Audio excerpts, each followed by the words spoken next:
What are the best power systems in writing? That question has been easy for me to answer for a while. The best way to display the quality of a power system is through the fights, and to no surprise, these stories with the best power systems also have the best fights in manga. In this essay, I will be analyzing why JoJo's stance, Naruto's chakra, and Will Trigger's triggers are the best power systems in writing. You know I write with a scalpel because my penmanship is surgical. In my video, What Makes a Good Power System, I discuss the basics to writing a good power system. The two necessary qualities were the powers themselves and balancing those powers. The powers should be cool and creative, but they should also have drawbacks in the ballpark of their advantages. That way no technique is broken. All three of these stories do that well for the most part. Of course, there are times where all of them introduce a couple of broken abilities, but all stories do that. No power system is flawless. These are just the basics, but this power trio manages to produce elite fights with a couple of different tricks.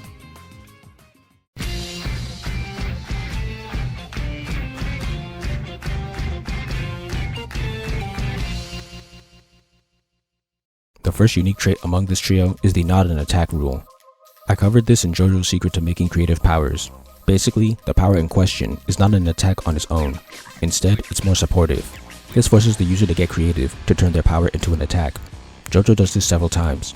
Crazy Diamond, Gold Experience, Stone Free, Tusk, Soft and Wet, and Sticky Fingers just to name a few. Unsurprisingly, these stands appear frequently in my top 10 JoJo fights.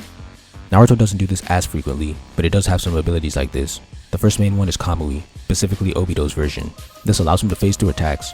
This cannot be turned into an attack and requires the character to blend it in with CQC in order to become a deadly force. This results in one of the most creative battles in manga and writing. Another one is the Flying Raijin Jutsu. It allows the user to teleport themselves to anything they're touching. Once again, this power can't be turned into an attack, which forces the user to blend CQC with creativity to win fights. This also results in one of Naruto's most creative fights. Will Trigger does this very well. All of the attack triggers are just close-range weapons that come with powers. Kogetsu is a regular sword with no powers. It has the optional ability of Genyo, which allows the blade to freely transform, and Senku, which is a ranged sword wave. Raygus is a big sword that can turn into a shield, a knife, and activate thrusters as an optional ability. Scorpion is a sword that can freely change shape and emerge from any part of the user's body. This is the most creative weapon and results in so many mind-blowing plays, like throwing a shuriken, making a leg sword, and Mantis. There are other abilities that are not attacks, like Escudo, Chameleon, Grasshopper, Spider, and Teleporter. Escudo has shown impressive creativity from Hyuse, and Grasshopper from Yuma.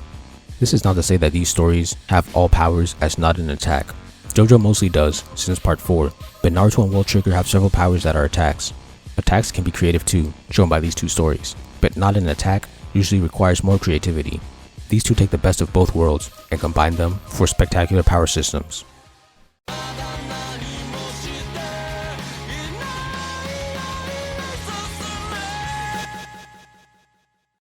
The second major trait is having multiple powers.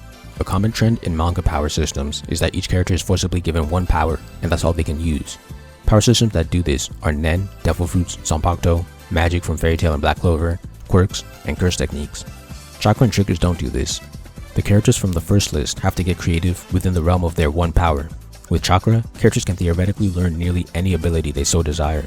This results in characters gathering several unrelated abilities.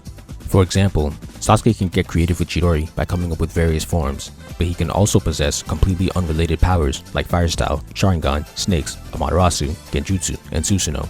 With triggers, every character is given 8 slots. They can choose from any of the triggers border offers. In Naruto, characters have to train for a new power, but Will Trigger has no limit like that. Of course, the characters have to practice with the ability, but everything is there for them. The limit is that 8 is the max, meanwhile Naruto has no upper limit. Like other stories, characters can get creative with one power, but they also have other powers at their disposal. This naturally creates more complex fights, because when every character has multiple powers, there are more factors in the fight that can be taken advantage of.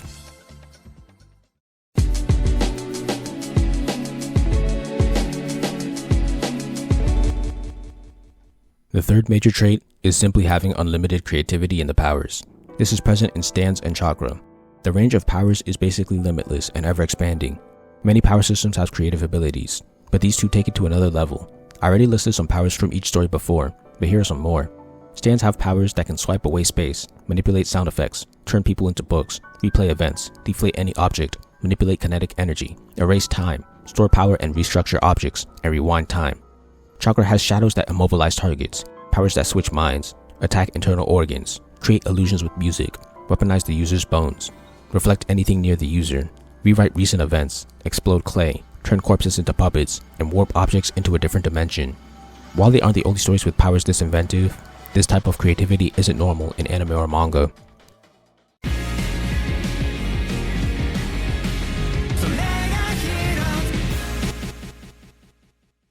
The fourth major trait is the emphasis on close quarters combat in conjunction with the powers. This might seem common, but there are some power systems that don't always have characters using CQC. Examples would be Quirks and Black Clover's magic. Many characters just use their powers and do nothing physical. For this power trio, most fights are not complete without physical exchanges like punches or sword swings.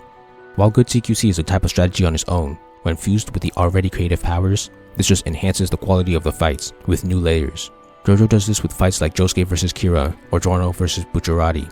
Naruto does this with most of his fights, namely Obito's war fights and Sasuke vs Deidara. World Trigger does this in basically every fight because weapons are at the core of the power system.